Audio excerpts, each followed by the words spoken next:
Hi YouTube, I'm Pooja. I'm the author of The Haunted Wardrobe and The Spirits in the Attic. The Haunted Wardrobe is a Halloween poetry book, and The Spirits in the Attic is a winter poetry book. I'm on the journey to be able to write a Valentine's poetry book. I am stagnant on moving forward with my book. I am struggling on dialogue. I'm struggling on how to phrase certain things. And I think that's really important when it comes to a romance. Right now, I'm working on the Valentine's book, and it's about how Cupid falls asleep, accidentally hits 3 people in the arrow, and we follow those 3 couples, and then Cupid has to go and fix everything. So I'm having a hard time being able to write dialogue and be able to write a good romance story, because even though this is the first time I've written romance, I don't want people to have a comment saying that they know that this is my first time writing a romance. I don't want that to be the comment. I want it to be written well. So I decided, because today's Valentine's Day, I thought it would be a good idea to then get inspired by reading other romance authors that I have enjoyed in the past. So right now, I have 2 different authors. One is Lana Ferguson, and then the other one I've never actually read, but I've heard that her books are very humorous, and they are very like witty. So another author is Mahari McFarlane, and I'm going to take this whole day to get inspired by reading romance books that I want to be inspired by when it comes to writing my own Valentine's poetry book. Right now, I am going to start with this book. It is Overruled by Lana Ferguson, and this book is about Danica Pierce is one of the top divorce lawyers in Austin, and she's kind of just married to her job. So I think in this specific plot, Ezra Hart is known for his charm both in and out of the courtroom. It's kind of just like an office romance. I'm intrigued, and I really like her writing style, so I'm going to get started with this specific book. But first, I am going to go to one of my favorite coffee shops to start off the day.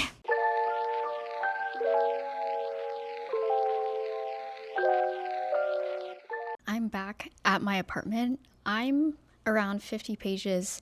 There's just a lot of people talking in that place that I couldn't concentrate. I also kind of forget sometimes, like the covers are misleading. I just like forgot, because I haven't read Lana Ferguson in a while, how raunchy some of the stuff that she says. So yeah, that's definitely not going to be mine.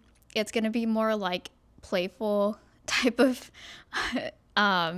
a playful type of book, but like the way that she writes is so easy to read that I'm on page 50, but I feel like if I read more of it, I could probably get it done today and like be able to finish this very easily.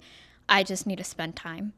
And I can't pinpoint why it's so easy, but I'm probably going to try to read more and like understand why I can get through her books so fast. Today is either probably a good reading day for someone. For me, it's not. It's just so gloomy outside and it's making me tired. So I took a nap. I got to at least 112 pages. I'm just going to continue on reading and hopefully I can get through it. I think I've said this before. I am not a booktuber in the sense that I cannot read fast as fast as the other people who read a lot. So I'm probably going to have to extend this throughout a week, because there's no way I can finish like so many books at once. I'm at page 208, and there's like one thing I really liked that she worded, or the way that she phrased. I know in this video I said that there's certain things that I really like the way that she phrases certain things. And on page 209, the guy states, "I'm learning that it's the things you don't say that I should be paying attention to, Danny. That's usually where your real feelings are." And I feel like that's what I really like about her writing. It's very simple, but it says a lot. Like that just kind of sums up a lot of the things that I really like. I like simple books. I don't feel like it has to be too fluffy or has to be too many words. When it does have certain like words or phrases, they dig deep.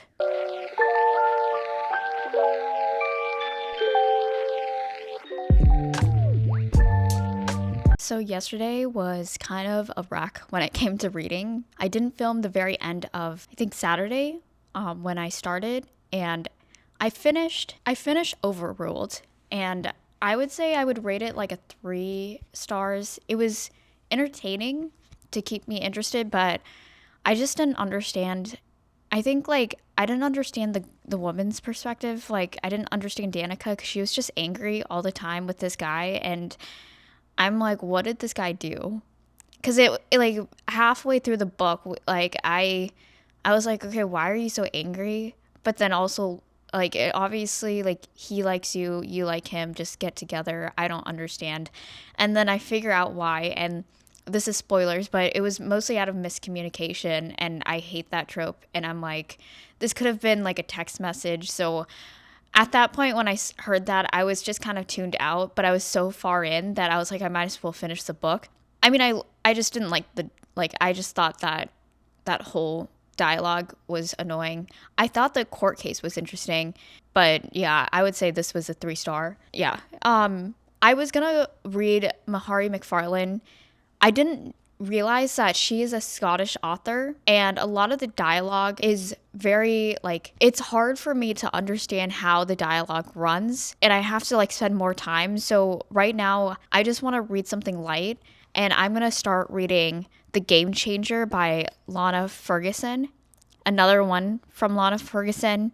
And this book is about so Ian Chase has a very public breakup, and it becomes a PR nightmare. And I think Delilah Baker has her own cable show. Her numbers are dwindling, so it's kind of like they both want a fake date to boost their numbers, and then Ian wants to date her because he wants to reduce the PR nightmare. So it's kind of like a win-win situation. So I'm going to start reading this book, and let's see where we go from there. Also, yesterday on Sunday, I forgot to tell you, like, it was a nightmare because I didn't get anything done. In the morning, my phone was not charging. It, like, the ports, like, I tried different chargers, different ports, and then to realize that my battery has been degraded, and I have no idea what degraded means. So it kind of stressed me out. So I went to an Apple store. All I need is an upgrade. It's not horrible, but it's just running really slowly. So it kind of like set my mood for the day. And I was like, at this point, I just am too stressed to I just don't want to do anything right now. The only thing I did was I hung out with a couple of people, and every single week we dedicate to writing our books. So that's what I did for the weekends. But from now on, I'm going to continue to read some of the books, and I'm also going to continue to start writing my Valentine's poetry book.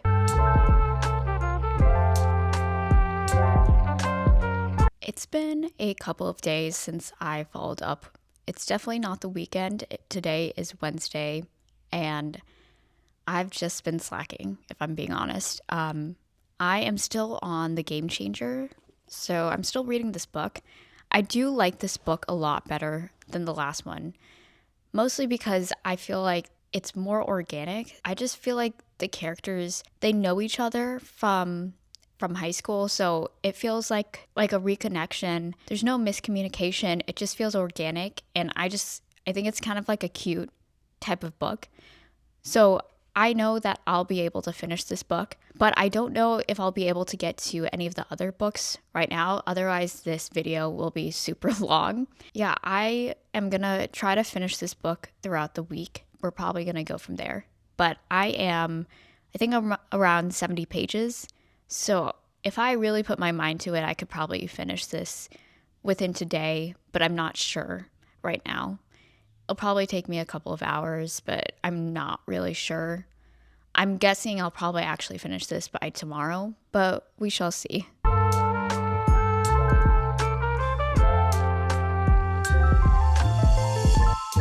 I have a confession to make. I completely procrastinated on reading this book. This is why I'm not good at reading vlogs, because if you actually make me want to read, like now it feels like a chore and I won't finish anything. So I'm still reading The Game Changer and I got to around 100 pages. I think I realized that I don't really need to read a lot of books to know what I want. And I feel like in this book, I already know the things that I want to include. It doesn't have to be dialogue, as I stated in the last book.